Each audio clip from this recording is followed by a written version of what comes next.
यह कहानी हिंदुस्तान के उन दूर दराज इलाकों की हकीकत बयां करती है जहां आज भी करोड़ों महिलाएं समाज और बिरादरी की इज्जत के नाम पर खामोशी से कष्ट झेल रही हैं। चाहे वो माँ हो, बेटी हो या बहू, इससे कोई फर्क नहीं पड़ता कि वो किस जाति या वर्ग से आती हैं। इस अनुशासित और कठोर समाज में हर महिला की स्थिति एक जैसी ही है। ये सभी उस पितृसत्तात्मक सोच की बेड़ियों में जकड़ी हैं जहां झूठी शान और दकियानूसी रीति रिवाजों को बचाने के लिए इंसानियत को भी शर्मसार कर दिया जाता है। लेकिन कभी कभी इसी बंजर और पिछड़े समाज की कोख से कुछ ऐसी निर्भीक महिलाएं जन्म लेती हैं जो लोक लाज का ठीकरा अपने सिर पर फोड़ने से इनकार कर देती हैं। वो सदियों पुरानी जंजीरों को तोड़कर एक आजाद पंछी की तरह खुले आसमान में उड़ने की हिम्मत जुटाती हैं। कहानी की शुरुआत होती है गुजरात और राजस्थान की सीमा पर, जहां रेगिस्तान के बीचों बीच एक छोटा सा गांव बसा हुआ है। यहाँ किशन नाम का एक आदमी है जो शहर के बड़े सेठों से हैंडीक्राफ्ट का काम लाते हैं और गाँव की महिलाओं को रोजगार देता है। किशन के इस छोटे से वर्किंग ग्रुप में दो महिलाएं काम करती हैं, लाजो और रानी। भले ही लाजो और रानी ने कभी स्कूल का मुंह न देखा हो, वे पढ़ी लिखी न हो, लेकिन उनके दिल में भी जिंदगी को अपनी शर्तों पर जीने की एक दबी हुई ख्वाहिश जरूर है। रानी की जिंदगी आसान नहीं रही है। उसका एक 15 साल का बेटा है जिसका नाम गुलाब है। गुलाब अपने पिता की ही तरह ट्रक चलाने का काम सीख रहा है। बहुत साल पहले एक भयानक सड़क हादसे में रानी के पति की मौत हो गई थी। उस वक्त रानी की उम्र महज 16 या 17 साल रही होगी। इतनी कच्ची उम्र में ही विधवा होने के बाद रानी के कंधों पर पूरे परिवार का बोझ आ गया। तब से लेकर आज तक उसने हर मुसीबत का सामना करते हुए अपने परिवार को बखूबी संभाला है। घर में उसकी बूढ़ी सास भी है जो अब काफी बीमार रहती हैं और उनका पूरा दिन बिस्तर पर ही गुजरता है। अब जब उसका बेटा गुलाब बड़ा हो गया है और थोड़े पैसे कमाने लगा है तो रानी को एक नई चिंता सताने लगी है। उसने गुलाब के लिए एक लड़की देख रखी है। रानी का मानना है कि गुलाब अभी नादान है और गलत संगत में पड़ सकता है, लेकिन अगर उसकी शादी हो गई, जिम्मेदारियां सिर पर आएंगी तो शायद वह अपने दोस्तों के साथ आवारागर्दी करना छोड़ देगा। रानी अपनी सहेलियों के साथ दूसरे गाँव जाती है ताकि अपने बेटे गुलाब की शादी की बात पक्की कर सके। रास्ते भर गुलाब फोन पर यही जानने की कोशिश करता रहता है कि लड़की दिखने में कैसी है। लड़की का नाम जानकी है, उम्र लगभग 14 साल। यह साफ तौर पर एक बाल विवाह है, लेकिन रानी या उसके साथ आई किसी भी औरत के मन में जरा सी भी झिझक नहीं है। उनके लिए यह सब बिल्कुल सामान्य है। आखिर उनकी अपनी शादियां भी तो इसी उम्र में हुई थीं। जिस व्यवस्था में वे पली बढ़ी हैं, वहाँ सवाल पूछना कभी सिखाया ही नहीं गया। 3 लाख रुपए नकद देने की शर्त पर रानी जानकी की शादी अपने बेटे गुलाब से तय कर लेती है। इस खुले सौदे को भी ईश्वर का नाम लेकर पूरा किया जाता है, क्योंकि वहाँ माना जाता है कि जोड़ी तो भगवान ही बनाते हैं, इंसान तो बस रस्म निभाते हैं। जब रानी वापस अपने गाँव लौटती है तो वहाँ एक पंचायत बैठी हुई है। वजह यह है कि एक लड़की अपने ससुराल से भागकर मायके आ गई है। पंचायत में लड़की की मर्जी की कोई अहमियत नहीं। सब मिलकर यह फैसला सुनाते हैं कि उसे वापस ससुराल भेजा जाएगा, क्योंकि समाज के हिसाब से लड़की का असली घर तो उसका ससुराल ही होता है। चाहे वहाँ उसके साथ कैसा भी व्यवहार हुआ हो, चाहे उसने कितना ही अपमान और अत्याचार सहा हो, इन सब बातों को घर की बात कहकर दबा दिया जाता है। लड़की के माँ बाप सब कुछ जानते हुए भी उसे वापस भेज देते हैं। समाज की बदनामी का डर, रिश्तों की झूठी मर्यादा और लोकलाज का बोझ, इन सब के आगे उनकी बेटी की जिंदगी छोटी पड़ जाती है। उन्हें यह भी फर्क नहीं पड़ता कि ससुराल लौटकर वह लड़की किस हाल में रहेगी या वह खुद को ही क्यों न खत्म कर ले। इस समाज में औरत की तकलीफ से ज्यादा जरूरी उसकी चुप्पी होती है। हम देखते हैं कि किशन, जो अब गाँव में है, उसने कभी शहर में रहते हुए एक पढ़ी लिखी नॉर्थ ईस्टर्न लड़की से शादी की थी। जिम पिछले बरस गंगा को हम जाया था, खुदकुशी कर ली उन्हें। वक्त बदल चुका से कीमा भाई, हमें भी बदलना चाहिए, नहीं तो पीछे रह जाएंगे। मुंह है किशन, पंचायती के मामला में मत पड़। वो पहले ही बिरादरी की बहुत इज्जत कर चुके हैं। वो बाहर से वो लाके रोज फटफटिया लेके घूमता फिरता है उस विदेशी को। मैं कोई आसमान से टपकी नहीं हूँ, मणिपुर की रहने वाली हूँ। रोज फटफटिया में चढ़ के मैं बस स्टॉप जाती हूँ अपने पति के साथ। इसमें शर्म से मरने वाली बात क्या है? ज्यादा पढ़ाई की धोस मत दे हमें। उसकी इस लव मैरिज ने गांव के ठेकेदारों की नजरों में समाज की इज्जत को मटियामेट कर दिया था। खानदान की इज्जत के नाम पर उस लड़की को जबरन वापस भेज दिया गया। जाते वक्त उस लड़की की आंखों में सिर्फ आंसू नहीं थे, बल्कि अपने ही लोगों और अपने पति द्वारा मिले उस विश्वासघात की गहरी पीड़ा थी, जिसे शब्दों में बयां नहीं किया जा सकता। वक्त बदला और गांव में एक डांस कंपनी ने अपना डेरा जमाया। यह कंपनी यहाँ कई दिनों तक रुकने वाली है। इस कंपनी की जान और सबसे बड़ा आकर्षण है बिजली, जिसके मंच पर आते ही पूरा गांव उसकी एक झलक पाने को बेताब हो जाता है। उसकी हर लचक के साथ लोगों की धड़कनें थिरकने लगती हैं। लेकिन बहुत कम लोग जानते हैं कि यह बिजली रानी की बचपन की सहेली है। उनकी यह दोस्ती तब शुरू हुई थी जब वे महज 14 से 15 साल की थी। रानी को वो दिन याद है जब उसका पति अक्सर बिजली के पास जाया करता था। एक रात बिजली खुद रानी के पति को, जो नशे में धुत था, घर छोड़ने आई थी। तब रानी इतनी भोली और नादान थी कि उसे बिजली में एक शुभ चिंतक नजर आई। उसने बिजली को खाना खिलाया और रात भर उससे बातें करती रही। उसे अंदाजा ही नहीं था कि उसके पति और बिजली के बीच क्या रिश्ता है। रानी के पति की मौत के बाद भी बिजली का आना जाना नहीं रुका। वह हर साल किसी न किसी बहाने रानी से मिलने आती रही और वक्त के साथ सौतन जैसा वो रिश्ता एक गहरी दोस्ती में बदल गया। चूंकि डांस कंपनी अब गाँव में ही है तो रानी और लाजो बिजली से मिलने उसके तंबू में जाती हैं। वहाँ बिजली उन्हें अपनी जिंदगी के वो पन्ने खोलकर दिखाती है जो दुनिया से छिपे हैं। पता है, मुझे ना वहाँ एक आदमी मिला, उसने ना मुझे सपने देखना सिखाया। रात भर सारा चांद की सैर कराई। सारा बदन बेतक तप रहा है। ये उसकी लंबी लंबी उंगलियां, ऐसी ऐसी जगह बटन दबाए उसने की। बिजली के तंबू से लौटते वक्त शाम घिर आती है। तभी रानी का फोन बजता है। यह एक रॉन्ग नंबर है। पिछले कुछ दिनों से इस नंबर से रानी को अक्सर फोन आते हैं। फोन के उस पार कोई है जो उससे बेहद अश्लील और गंदे अंदाज में बातें करता है। बार बार फोन करता से, ऐसे ऐसे बातें करता से, गुलाबो ई गुलाबो ऊ, लाल हो रही तू। सालों बाद उसे सिर्फ एक विधवा, एक माँ या एक बहू होने का नहीं बल्कि एक लड़की होने का एहसास हुआ है। दूसरी तरफ रानी की सहेली लाजो की जिंदगी नर्क बन चुकी है। उसका पति उसे रोज सिर्फ इसलिए ताने देता है और पीटता है क्योंकि वह माँ नहीं बन सकती। बांझ होने का ठप्पा और बेवजह की मार पिटाई अब लाजो की रोजमर्रा की जिंदगी का हिस्सा बन गई है। कुछ दिनों बाद रानी के बेटे गुलाब की शादी हो जाती है, लेकिन जब रानी अपनी नई बहू जानकी को लेने जाती है तो उसके पैरों तले जमीन खिसक जाती है। जानकी के बाल बेतरतीब तरीके से कटे हुए और बहुत छोटे हैं। गांव के इस रूढ़िवादी समाज में जहां औरत के लंबे बाल ही उसकी सुंदरता और इज्जत माने जाते हैं, वहां बहू के छोटे बाल होना किसी सामूहिक शर्मिंदगी से कम नहीं था। रानी जानती है कि अगर गांव वालों ने जानकी को ऐसे देख लिया तो घर की बची खुची इज्जत भी मिट्टी में मिल जाएगी। लेकिन वह खाली हाथ भी नहीं लौट सकती थी, क्योंकि इससे तो और भी ज्यादा बदनामी होती। मजबूरी में वह जानकी का सिर पल्लू से पूरी तरह ढक देती है और उसे लेकर बस में बैठ जाती है। लेकिन किस्मत को कुछ और ही मंजूर था।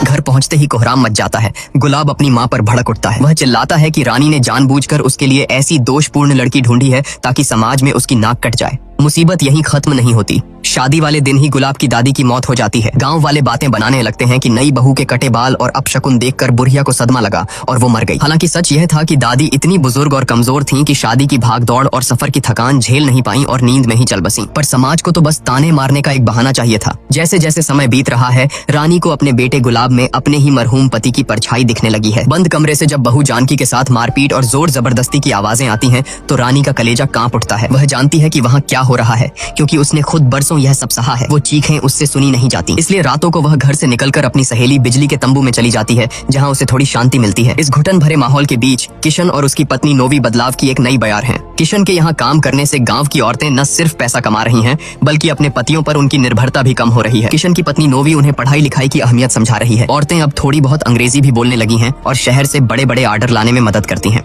लेकिन गुलाब जैसे मर्दों को यह बदलाव फूटी आंख नहीं सुहाता। उनकी नजर में किशन और उसकी पत्नी औरतों को बिगाड़ रहे हैं, उन्हें उनकी औकात से बढ़कर सोचना सिखा रहे हैं। गुलाब का मानना है कि अगर औरतें ज्यादा पढ़ लिख गईं, तो किताब उनके सर पर चढ़ जाएगी और वो काबू से बाहर हो जाएंगी। गुलाब की नफरत और कुंठा अब पागलपन की हद पार कर चुकी है। एक दिन वह और उसके आवारा दोस्त किशन के तैयार किए हुए हैंडीक्राफ्ट प्रोडक्ट्स पर पेशाब करते हैं और उन्हें अपने पैरों तले बुरी तरह रौंद देते हैं। गुलाब को इस बात का रत्ती भर भी एहसास नहीं कि जिन चीजों को वह अपनी मर्दानगी के नशे में बर्बाद कर रहा है, उन्हें बनाने में किसी और की नहीं बल्कि उसकी अपनी माँ और गांव की बहनों का खून पसीना लगा है। वह अपनी ही थाली में छेद कर रहा है। एक दिन लाजो उसके घर आती है। आज वह हमेशा की तरह चहक नहीं रही, बल्कि बहुत उदास है। उसके पति ने शराब के नशे में उसे आज जानवरों की तरह पीटा है। यूं तो मार खाना उसके लिए रोज की बात है, पर आज उसके शरीर पर पड़े नील और जख्म गवाही दे रहे हैं कि दरिंदगी की सारी हदें पार हो गई हैं। रानी खामोशी से लाजो के जख्मों पर मरहम लगाने लगती है। रानी की उंगलियों का वह नरम स्पर्श, लाजो ने ऐसा अपनापन और सुकून अपने पति के हाथों में कभी महसूस नहीं किया था। उस पल दर्द और संवेदना के उस नाजुक धागे में बंधकर दोनों भावनाओं में बहने लगती हैं। वे एक दूसरे के करीब आ ही रही होती हैं कि तभी वहाँ रानी की बहू जानकी आ जाती है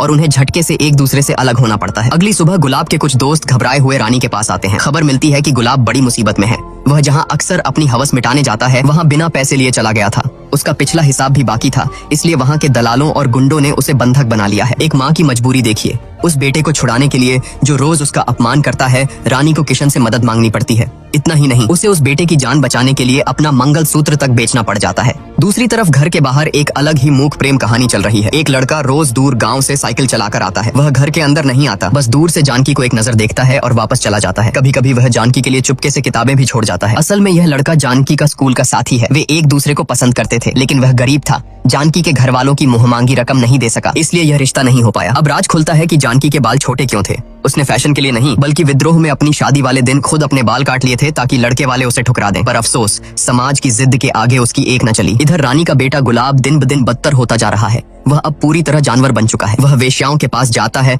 घर आकर जानकी को पीटता है और अपनी जिंदगी की हर परेशानी के लिए अपनी माँ को दोषी ठहराता है। रानी ने सोचा था कि बेटे की शादी कर देगी तो जिम्मेदारी के बोझ से वह सुधर जाएगा, उसकी अपनी जिंदगी थोड़ी आसान हो जाएगी। पर हुआ इसका ठीक उल्टा। आज जब वह जानकी की हालत देखती है तो उसे डर लगता है। जानकी का आज रानी के कल जैसा है। ऐसा लगता है जैसे जानकी का भविष्य भी रानी की ही तरह अंधेरों और आंसुओं में लिखा जा चुका है। एक दिन बिजली अपनी मोटर सवारी पर लाजो, रानी और रानी की बहू जानकी को बिठाकर गांव से दूर एक पुराने किले के खंडहरों में ले जाती है। गांव की चार दीवारी से दूर खुले आसमान के नीचे उन तीनों को पहली बार आजादी का असली मतलब समझ आता है। रानी और लाजो को लगता है कि बिजली की जिंदगी कितनी हसीन है, न समाज की फिक्र, न घर की जंजीरें, बस पूरी दुनिया में बेफिक्र होकर घूमना। बातों बातों में जब बच्चे का जिक्र छिड़ता है तो लाजो का दर्द छलक आता है। वह रुआं से होकर कहती है कि शायद मैं कभी मां नहीं बन सकती, मैं बांझ हूँ। तभी बिजली एक ऐसी बात कहती है जिसने लाजो के होश उड़ा दिए। बिजली कहती है, जरूरी नहीं कि कमी तुझ में हो सकता है कि तेरा पति नपुंसक हो। लाजो हैरान रह जाती है। उसने आज तक कभी सुना ही नहीं था कि कोई मर्द भी बांझ हो सकता है। गाँव में तो औलाद न होने का सारा दोष सिर्फ औरत के सिर मरहा जाता है। बिजली सलाह देती है कि वे डॉक्टर के पास जा सकते हैं,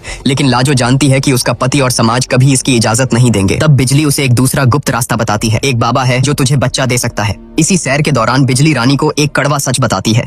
बच्चा तो तेरा गुलाब भी नहीं रहा रानी। उस रात आया था मेरे पास नोटों की गड्डी लेकर, मैंने भी गुलाब को कस के चट्टाई दफा होने को कहा। पता जब गुलाब पैदा हुआ था मैं वहीं पर थी। रानी की तभी नई नई शादी हुई थी, कुछ 14-15 साल की होगी वो। यह सुनकर रानी शर्म और दुख से गड़ जाती है। उसका बेटा इतना गिर चुका है कि वह अपनी माँ की सहेली को भी गंदी नजर से देखता है। वह अब उसके हाथ से पूरी तरह निकल चुका है। शाम को जब बिजली वापस अपने डेरे पर लौटती है तो उसे अपनी दुनिया हिलती हुई नजर आती है। डांस कंपनी के मालिक मिश्रा ने एक नई कम उम्र की लड़की को काम पर रख लिया है। इस धंधे का यही काला सच है। एक के बाद दूसरी, दूसरी के बाद तीसरी पुरानी लड़कियों को दूध में पड़ी मक्खी की तरह फेंक दिया जाता है। लेकिन इस अंधेरे में एक उम्मीद की किरण है। राजू इसी कंपनी में काम करता है और बिजली का दीवाना है। वह बिजली से कहता है कि वह उसे लेकर भाग जाना चाहता है और उसे अपनी रानी बनाकर रखेगा। अगली रात बिजली छुपते छुपाते रानी और लाजो को लेकर उस बाबा के पास जाती है। योजना के मुताबिक लाजो उस बाबा की गुफा में अंधेरे में साड़ी उठाकर आंखें बंद करके लेट जाती है। उसके मन में डर है, संकोच है, लेकिन जैसे ही वह बाबा उसे छूता है लाजो की आंखों से आंसू बह निकलते हैं। क्यों? क्योंकि आज तक अपने पति के साथ उसने सिर्फ हवस और जानवर जैसा व्यवहार महसूस किया था,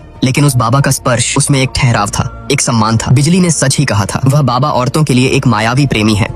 उस रात लाजो ने जाना कि प्यार और हवस के बीच क्या फर्क होता है। उसे पहली बार लगा कि वह सिर्फ एक शरीर नहीं, एक इंसान है। वह सचमुच कामदेव का कोई रूप लग रहा था। रानी को फिर से उसी रॉन्ग नंबर से कॉल आता है, लेकिन इस बार उस आदमी की आवाज में वो पहले वाली अश्लीलता नहीं है। वह रानी के सामने अपना दिल खोलकर रख देता है, अपना असली नाम, अपनी असली उम्र और अपने गहरे अकेलेपन का सच उसे बताता है। रानी ने पिछली बार गुस्से में उसे सब सच बता दिया था। मैं एक विधवा हूँ, एक बड़े बेटे की माँ हूँ और मेरी उम्र ढल रही है। अगर इसके बावजूद मुझसे बात करनी है तो कर। तब उस आदमी ने फोन काट दिया था, लेकिन आज वह सब कुछ जानते हुए भी फोन कर रहा है। उसने रानी के सच को स्वीकार कर लिया है। रानी के सूने जीवन में यह एक अजीब सी दस्तक है। उस रात तीनों सहेलियां गांव के एक सुनसान तालाब पर जाती हैं। वहाँ कपड़ों के साथ साथ अपनी सारी शर्म और बंदिशें उतारकर वे पानी में आजाद होकर नहाती हैं। वो कुछ पल उनकी जिंदगी के सबसे सुकून भरे पल होते हैं, लेकिन सुबह होते ही वही पुरानी बेड़ियां उनका इंतजार कर रही होती हैं। गांव लौटते ही आजादी का नशा उतर जाता है। रानी का बेटा गुलाब अब भी शहर के वेश्यालय में अपनी माँ की मेहनत की कमाई उड़ा रहा है। लाजो का पति अब भी उसे रोज बेरहमी से पीटता है। बिजली की डांस कंपनी में नई लड़की आ चुकी है जो धीरे धीरे उसका स्थान छीन रही है। एक दिन जानकी का पुराना प्रेमी फिर आता है।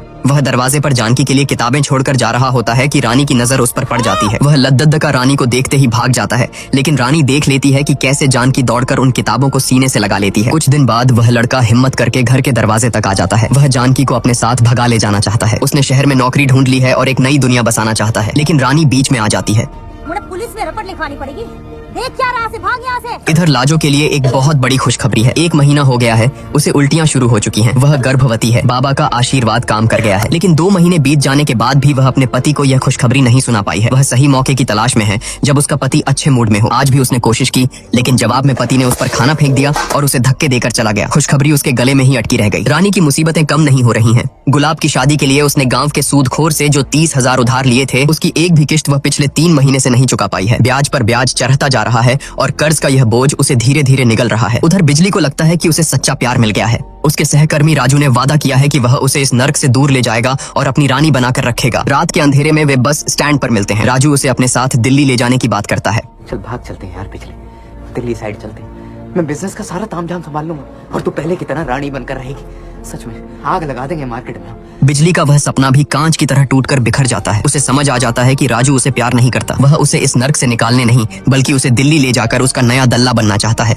बिजली ने गलत सोचा था कि वह कभी घर बसा सकती है। उसे एहसास हो गया है कि वह जिस दलदल में फंसी है वहाँ से निकलने का कोई रास्ता नहीं है। यह कीचड़ उसे ताउम्र जकड़े रखेगा। नवरात्रि शुरू होने वाली है। घर में एक नया क्लेश खड़ा हो जाता है। रानी देखती है कि उसके बक्से से पैसे गायब हैं। शक की सुई सीधे उसकी बहू जानकी पर जाती है। रानी आरोप लगाती है कि जानकी ने वो पैसे अपने प्रेमी को दिए होंगे, लेकिन सच तो यह था कि पैसे जानकी ने नहीं बल्कि गुलाब ने चुराए थे ताकि वह कोठे पर अपना शौक पूरा कर सके। रात में जब गुलाब नशे में धुत होकर घर लौटता है और जानकी उससे पैसों के बारे में पूछती है तो वह जानवर बन जाता है। वह जानकी को बुरी तरह पीटना शुरू कर देता है। रानी जब अपनी बहू को बचाने बीच में आती है तो गुलाब अपनी माँ को भी नहीं बख्शता। वह गालियाँ देता है और अपनी माँ के चरित्र पर ऐसा घाव करता है जो कभी नहीं भरेगा। अब मुझे समझ में आया मेरे बाप ने तुझे क्यों छोड़ दिया। यह कहकर वह घर से निकल जाता है। बेटे के मुंह से यह बात सुनकर रानी अंदर तक मर जाती है। दूसरी तरफ दशहरे से ठीक एक रात पहले बिजली के साथ वही हुआ जिसका उसे डर था। कुछ लड़की ने जो ग्राहक बनकर आए थे अपने दोस्तों के साथ मिलकर उसका रेप किया। भले ही वह एक नचनिया है, उसका काम लोगों का मनोरंजन करना है, लेकिन उसका भी एक आत्मसम्मान था जिसे बीती रात पूरी तरह कुचल दिया गया। अब वह और ज्यादा यह जलालत नहीं सह सकती। उसकी सहन शक्ति जवाब दे चुकी है। उधर रानी ने एक फैसला कर लिया है। वह नहीं चाहती कि उसकी बहू जानकी का भविष्य भी उसके जैसा हो, घुट घुट कर जीने वाला। वह जानकी को एक ऐसे लड़के के साथ बांध कर नहीं रख सकती जो उसकी रत्ती भर भी कद्र नहीं करता। रानी एक बड़ा कदम उठाती है। गुलाब की शादी के लिए उसने जो कर्ज लिया था उसे चुकाने के लिए वह अपना घर और अपनी जमीन सूदखोर को बेच देती है। कर्ज चुकाने के बाद जो पैसे बचते हैं वह उन्हें लेकर जानकी के प्रेमी के पास जाती है। स्कूल में दाखिला करवा देना। हाँ, कुछ भी हुआ ना जिंदा नहीं छोड़ूंगी, याद रखना। ये तारे लिए मोबाइल है, फोन करना। अम्मा आपकी बहुत याद आएगी। तेरे नवा घर में रहने आऊंगी मैं। भगवान खुशी रखे। जानकी अपनी नई जिंदगी की शुरुआत करने के लिए अपने प्रेमी के साथ भाग जाती है। रानी ने अपना सब कुछ खोकर अपनी बहू को आजाद कर दिया है। आज रावण दहन का दिन है। बाहर बुराई के जलने की तैयारी हो रही है और इधर लाजो ने भी तय कर लिया है कि आज वह अपने इस डर को खत्म करेगी। मेरा पेट से सो। क्या हो गया?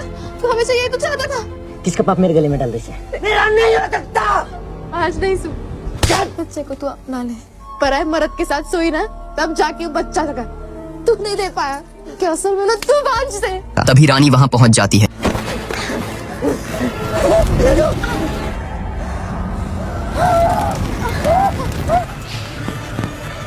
इधर लाजो और रानी बदहवास हालत में भागकर बिजली के पास पहुंचती हैं। बिजली को समझाने की जरूरत नहीं पड़ी। उसने उनकी हालत देखी और समझ गई कि यही वो वक्त है, अभी नहीं तो कभी नहीं। बिजली अपनी मोटर निकालती है और तीनों गांव छोड़कर भाग निकलते हैं। बदलाव किसी योजना से नहीं, ऐसे ही आनन फानन में होता है। उन्होंने इस सड़े गले समाज को उसके हाल पर छोड़ दिया है। गांव पीछे छूट चुका है। आखिर में वे एक चौराहे पर खड़ी हैं। आगे कई रास्ते हैं। उन्हें नहीं पता कि मंजिल क्या है, लेकिन उन्हें इतना भरोसा है कि उनमें इतना हुनर और हौसला है कि वे कहीं भी अपनी दुनिया